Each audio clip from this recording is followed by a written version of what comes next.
Arr! Welcome aboard my ship. I'm Captain Solomon, and today we are back with Katawa Shoujo. I'm super excited to get back into this game. A little recap from where we left off. We failed to talk to Hanako. We failed to pick a lunch place with Misha or Shizune. Instead, we decided to read our book, which led nowhere for us as of now. And also, we are now looking for supplies, art supplies, to help with the building of a float for the festival. Misha came barging into the classroom that we were still sitting in, and our teacher threw us under the bus, kind of fed us to the Misha wolves, and now we have to help. But we did specifically say this is not going to make us join the student council in any way, shape, or form, but we are going to help out. And in the process of helping out, we went to the art room, and we have ran into another girl eating lunch. And this is the one that she doesn't have arms, she can't wear the dress, she has to wear a boy's uniform because, you know, it'd be kind of difficult to wear the skirt and not have hands to fix the skirt if anything went wrong. So yeah, you know what, let's get into it. Sitting on a desk is a short-haired girl, curiously wearing a boy's uniform, with a fork between her toes, a morsel of food stuck firmly on the end. This odd way of dining seems to be caused by her apparent lack of hands, but her presence here is what takes me aback even more. How did I miss her before? She's sitting in a corner very still, but I still somehow took her as part of the furnishing or a statue at first glance. I'm not being too observant today, as a whole. The girl seems to be frozen in place, staring at me with her huge eyes like a rabbit in headlights. She's staring at me, her mouth wide open, ready to accept the fork. I'm staring at her, my mouth wide open, suddenly remembering I didn't finish my sentence and trying to think if I should. This weird statement keeps us both stunned into silence, punctuated only by the wall clock ticking rhythmically. And now I gotta think of another voice, guys, so we'll just try something. Hello. Yeah, I guess that's her voice now. The girl stuffs the forkful in her mouth and is now staring at me expectantly while chewing. This is a bit awkward. Hello. I was told to pick up some supplies from here for some festival stalls, I think. I didn't think there would be someone here. There isn't. That's why I came here too. I'm sorry, guys. She picks up another forkful. Doesn't that mean you're here, then? She raises her eyebrow. She raises her eyebrows as if she was, if she was suspecting my observation was false. Oh, you're pretty observant. I guess it does. But who are you? This girl is pretty straightforward, isn't she? I'm Nakai. Hisao Nakai? I just transferred in on Monday. Alright, now we got her name. I'm Rin. Tezuka Rin. Rin Tezuka. I won't shake hands with you, but at least we know who we are now. That's very nice. I like this one. Her deadpan manner of talking makes it hard to determine whether she's joking about shaking hands or not. It kind of bothers me. Joking about these matters doesn't feel appropriate at all. While I'm trying to figure out what's appropriate and whether this girl is, she seems to have lost interest in me and is now gazing yearningly back at her food. Boy, can I continue my lunch? If you don't mind me, I won't mind you. God, this voice was a terrible choice, guys. If you need to get your stuff, the supplies are at the back. That was a terrible accent. I'm falling apart here, guys. Go right ahead, but lunch? School's already over for the day. Boy, what word would you use then? There's no word for a meal you eat after lunch, but before dinner, right? Boy, it bothers me very much too, but I don't really know what I should say. I don't think you're supposed to eat a meal between lunch and dinner to begin with. But I'm hungry now, and my delicious boxed lunch will go to waste otherwise. I have curry. It's very delicious. I love curry. With much decisiveness, Rin once again picks up the fork between her toes, and with at least as much Rin once again picks up the fork between her toes, and with at least as much impoliteness, she points it straight at me. Oh. Oh, so Nakai, what brings you to this place? Like I said, I was told to look for these things. No, mate, the school. From outside you look fine. Is your problem inside? I come to a full stop, opening my mouth, but not getting a word out. Oh, I can guess. I'm good at guessing. Better than most people. Rin cuts me off before I can answer her question, or skirt around it somehow. I don't know which I would have done. I froze in front of this issue again. Haven't even told anyone here about my condition, or maybe it's only because it hasn't really come up. I do get the feeling that not making issue of this is a part of the social code here, as the teacher said. I wonder if the people here could relate. Probably not any better than the normal person could. I can't relate to Shizune's circumstances, or Lily's either. Naturally, while I go through this in my head, Rin keeps considering what my condition could be, with an overtly contemplative look on her face. She puts her fork between her lips and leans back, looking at the ceiling as if the answer was written up there. A beam of light illuminates her face from the window side, creating a mask of dark shadow on the other side. I don't think it's anything in your head. It's something in your guts will be boringly ordinary, like this lunch of mine, and less delicious. The problem must be in your pants. Oh, humor that gets to me. It just hits me right in the soul, guys. This messed up Sherlock Holmes kind of statement and the sheer lack of tact it was delivered with catches me completely off guard. I think I might have reeled back even physically as Rin's eyes widened in revelation and astonishment. Oh, so I was right. There's something wrong with with your tackle, isn't there? Still partially in shock, but recognizing the need to reply something, I spit out the first thing that I could think of.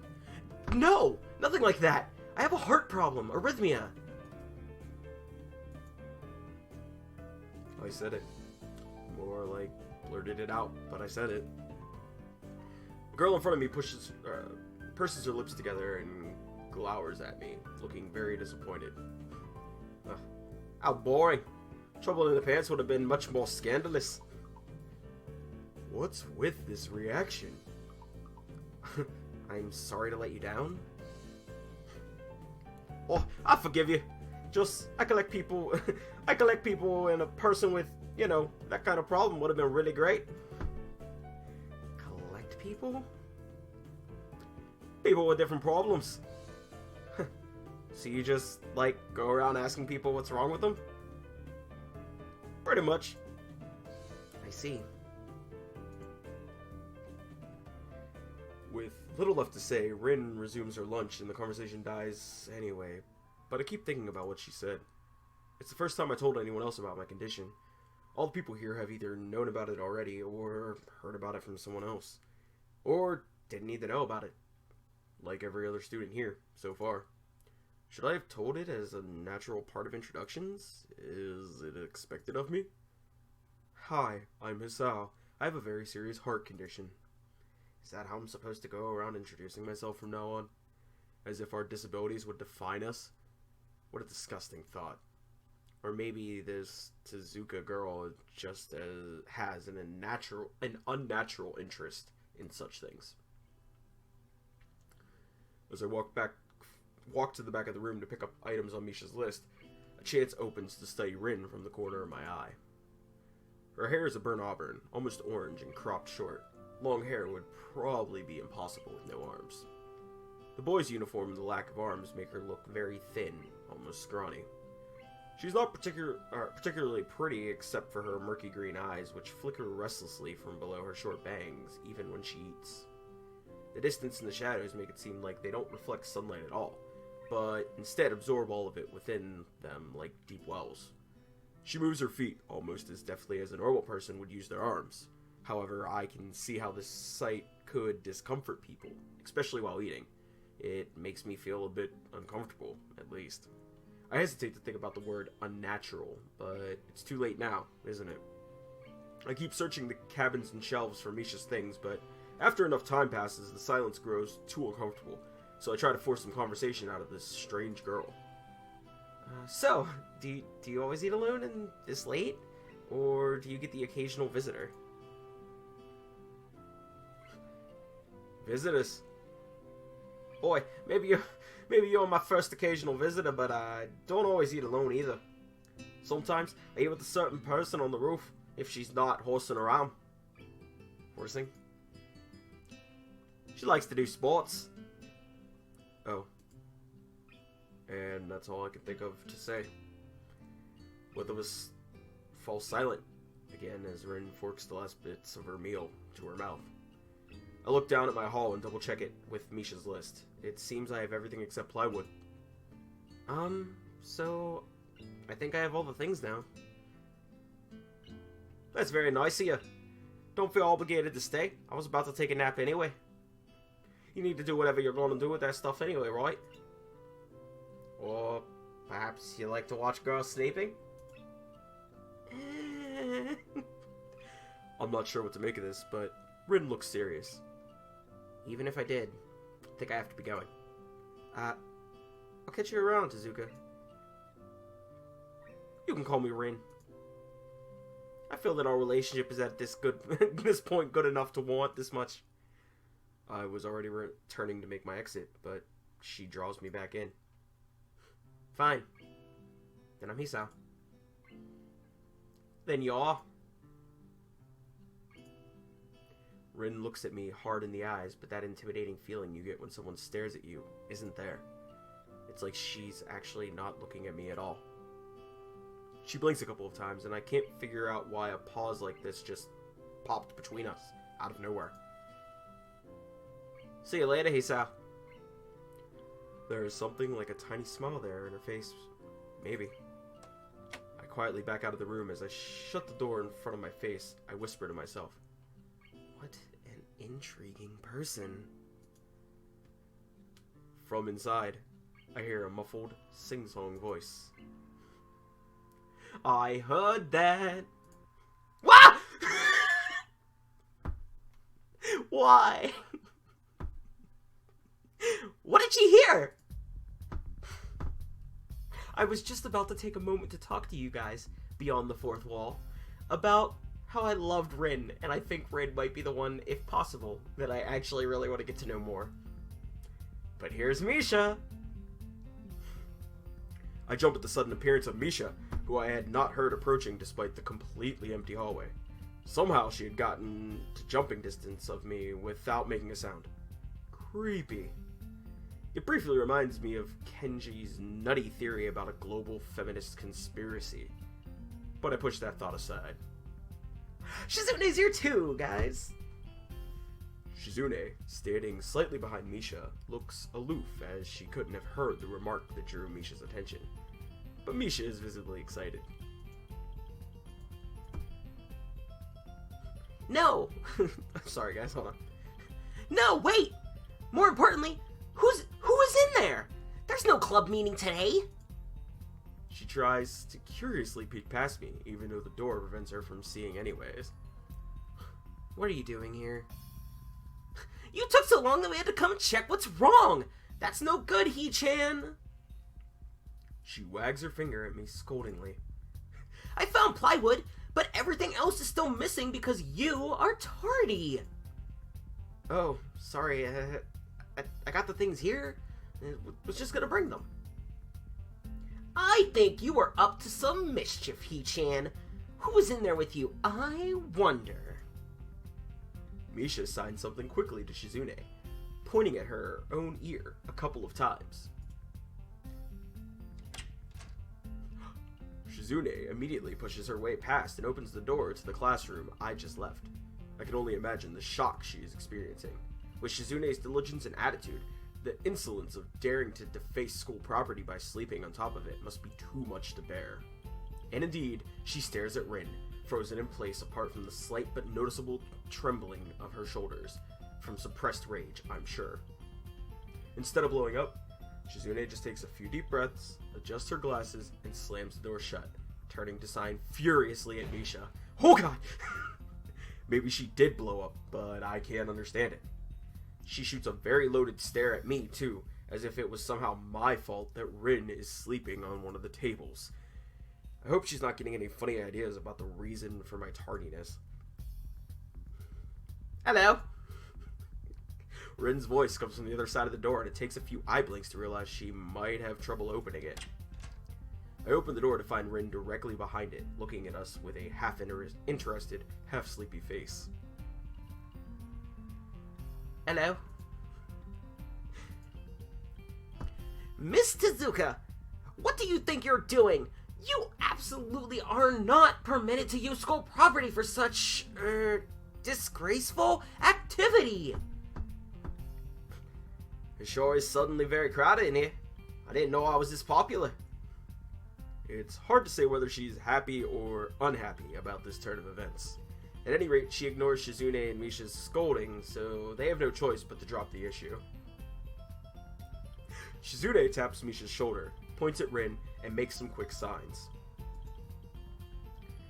Popularity aside, please don't do that anymore. Anyway, how's your project going? Will it be done for the festival?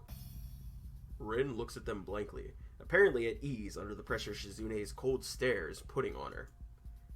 I keep wondering about that myself too. I like this character. And? Well, think about it, Oda. As Misha signs her reply to Shizune, her face turns into an unsatisfied frown. Miss Tezuka, please try to take this seriously. It'll be a disaster if the walls look like someone threw up their lunch onto it. Rin nods assertively. We'll think more seriously. Misha actually giggles at that, but Shizune doesn't, not even after translation. She just shakes her head, takes the materials from me, and takes off with Misha in tow.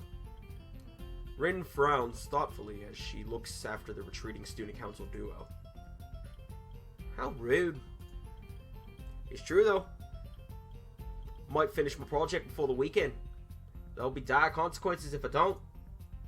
The end of the world as we know it. Like weekends usually are, but more dire. Much more dire. Maybe I'll postpone my nap to unforeseen future. I'm about to ask what project she has and what are these apocalyptic consequences, but she walks back into the art classroom. Since you have nothing to do, will you give me a hand?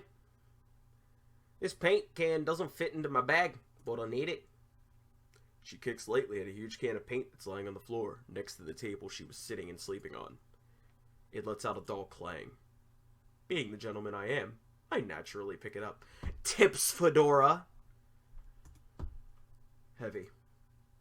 Yeah, sure. Where do you need to take it?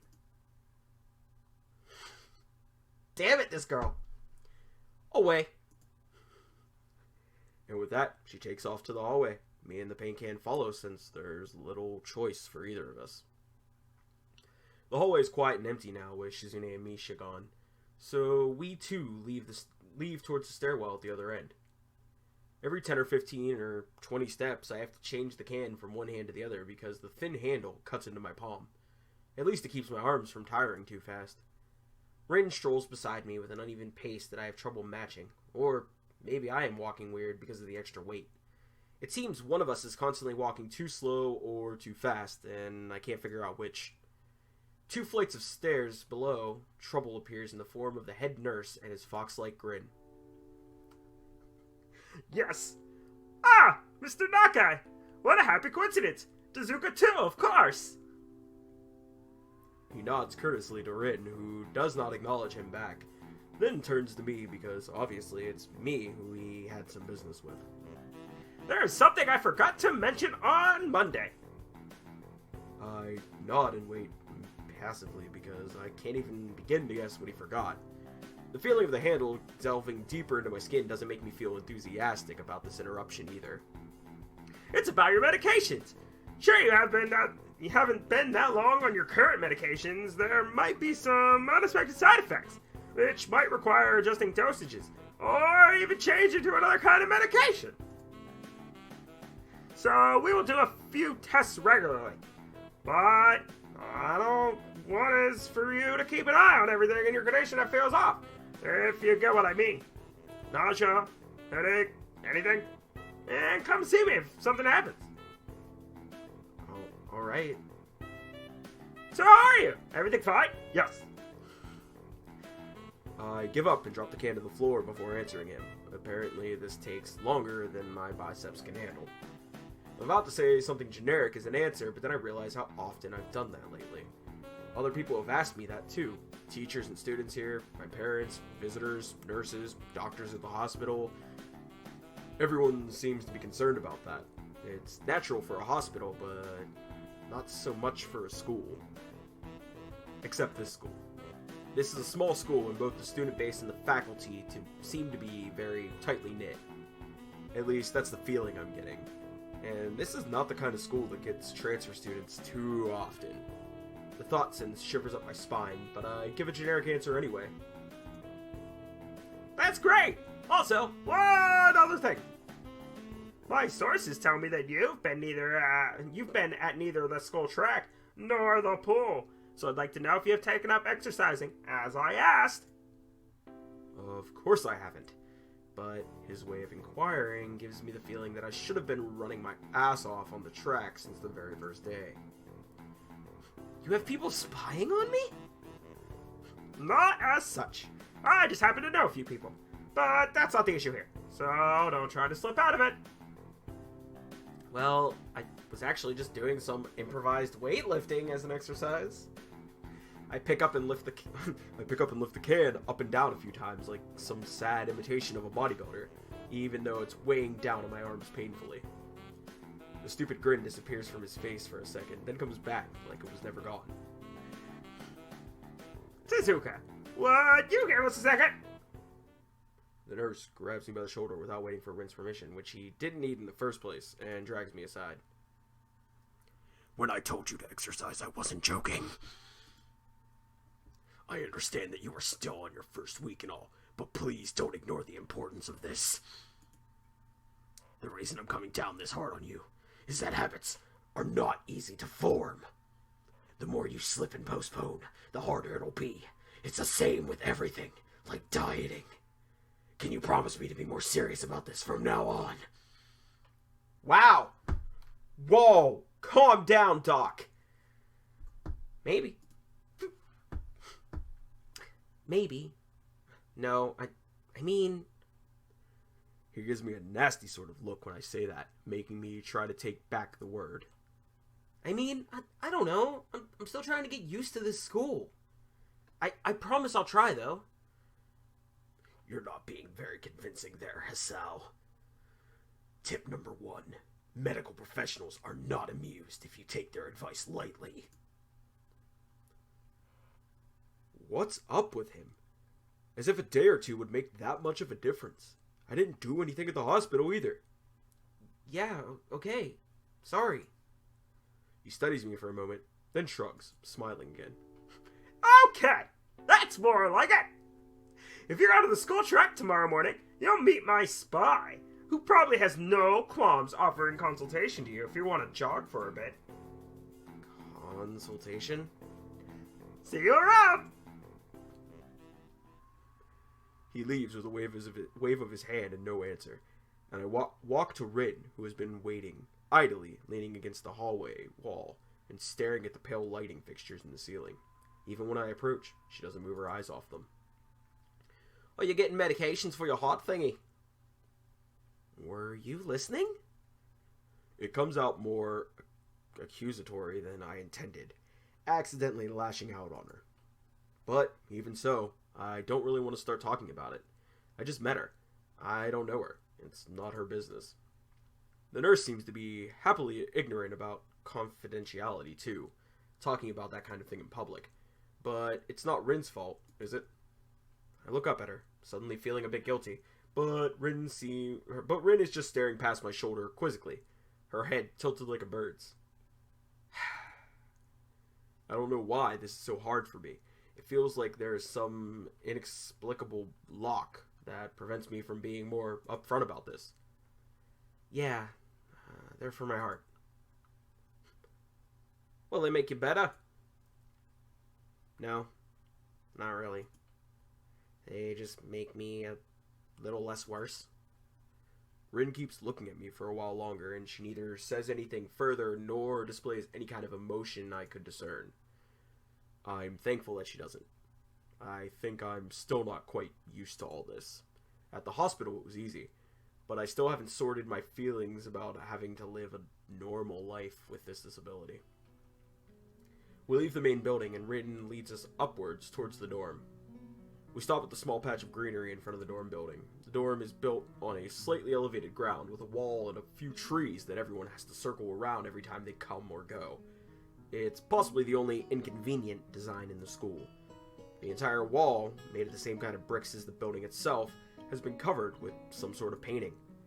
Most of it is still mere sketches. Quick lines drawn with black and white against the gray plastering that covers most of the entire length of the wall. But some places look a little more finished. There are human faces and legs and hands. I can't quite say what the painting as a whole might portray. Stacks of what seem to be paint cans are arranged in piles on the ground beside the wall. See? The left side is hardly off the ground yet. It's because I couldn't get in the mood yesterday, so I gave up and went to meditate instead. Then it was suddenly morning. I have to work on it, but the guys from our class are helping with the negative spaces and base surfaces whenever, which is a problem. It's easier to paint big areas if there are a lot of people with hands. The reach is better, and faster too.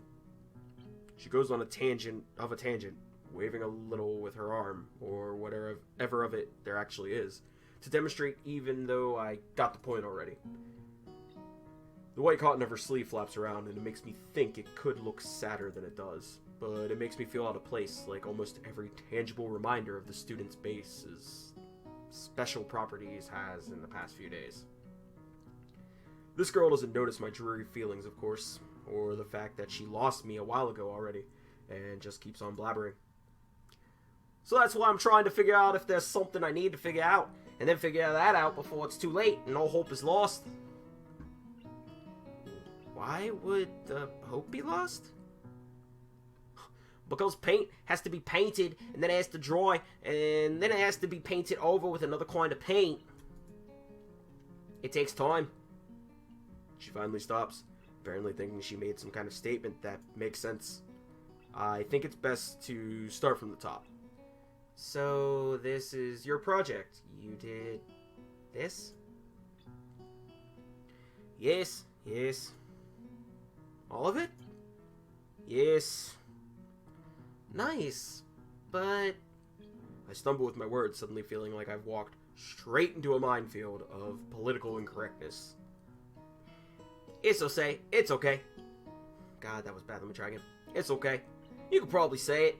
I probably won't get mad. I blush really hard. I don't really know what would be the right thing to say, if any. It feels that I'm way more sensitive than Rin is, though.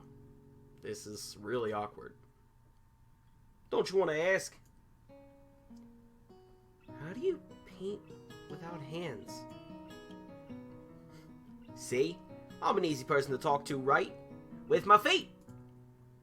I almost guessed that already, but isn't that hard to do? You're good at guessing. Anyway, I don't think it is, but maybe I'm used to it by now. I can't get my mind around the fact that she could be an artist, but seeing how adept she was at using her feet to eat, I figure painting might not be a problem either. Neither of us have anything more to add to the subject. The afternoon light works pretty well. I was afraid it would look too flat, but it's not like that after all. I think it's actually pretty interesting. I wanted to see what it looks like in the dim light. Do you think it's flat? Yeah, well, paintings tend to be flat. Not like that flat, you dummy. You crikey. You know, flat. Like some people are. No substance. Wow, why'd it become Brooklyn Doctor again? Oh, crikey. Like some people are. No substance. No meat. Where there should be some. I know a few girls who are... Okay, I get it. But I couldn't really tell. I mean, I'm not that good with art. I can't name many artists or artistic terms. So, I don't really have anything to say. Rin shrugs her shoulders at that, saying, "Suit yourself," without saying it, and looks up at the sky as if trying to look for something up there. I didn't think I'd get any actual work done, but if you can give me a hand with the paints, I could do a little before it's too dark. I wanted to get a halogen lamp, like the ones they have in the sports track, but there aren't any. Rin sure is quick to recruit my help, as was Shizune. It really makes me feel that the festival was such a big project that every pair of hands is needed. Why not? I'm not really sure if I can be of any help, though. It's just mixing some paints. You can do that, probably. Do you have motor control problems? Like, you know, those people who have some? Cerebral palsy, maybe. Not that I know of. I get it. Heart thingy has nothing to do with that. She gives me a sly look for no reason. No, it doesn't. Let's do it then. So she sits on an empty wooden box and very naturally picks up a wide brush between the toes of her bare right foot. I open a few of the cans and pour some of the contents into shallow bowls for mixing. The thick paints flow lazily from the can to the bowl, like syrup. I mix them, creating funny, hypogenic-looking swirl patterns that melt quickly into each other to form a new, monotone hue. Rin sets to work, every now and then asking for a hand with something or the other. Finding different brushes is easy enough, but mixing the paint to be the exact tone this girl is apparently seeing in her head is a frustrating ordeal. She wants precision down to the last milliliter before she is satisfied, but her instructions are obscure at best. Add a half a splash of green. I crouch down to pick up the can of bright green. The other green. This green. I carefully pour some of the other green paint into the mixing bowl. No, that's almost a whole splash. More white. Is green a good color to add? No idea. You're the artist here. A hint of smile appears in the corners of her mouth. You lack an opinion. No, it's just that I have no idea. It's okay, because I just got an idea. Add more white. With his exclamation, I pour a minuscule amount of white into the bowl and mix it. It looks slightly whiter. That's not good. It has to be like the color when you wake up and you know that you saw the meaning of life in your dream, but you can't remember it. Maybe it's yellow. Despite the impossibility of mixing a color like the change of seasons or any other nonsense that's been being imposed on me, I found myself enjoying it more than I thought I would. Seeing a painting being born on a plastered wall feels like magic. I spend the moments I have between mixing paints crouching down on the paving and just looking at her work.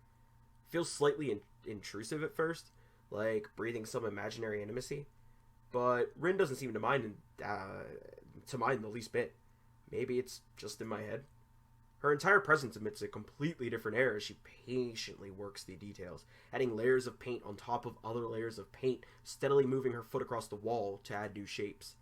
When I manage to produce a passable mixture of paint, the rare smile on her face is oddly rewarding. Apart from the few words when discussing paint mixes, neither of us say a word for the longest time.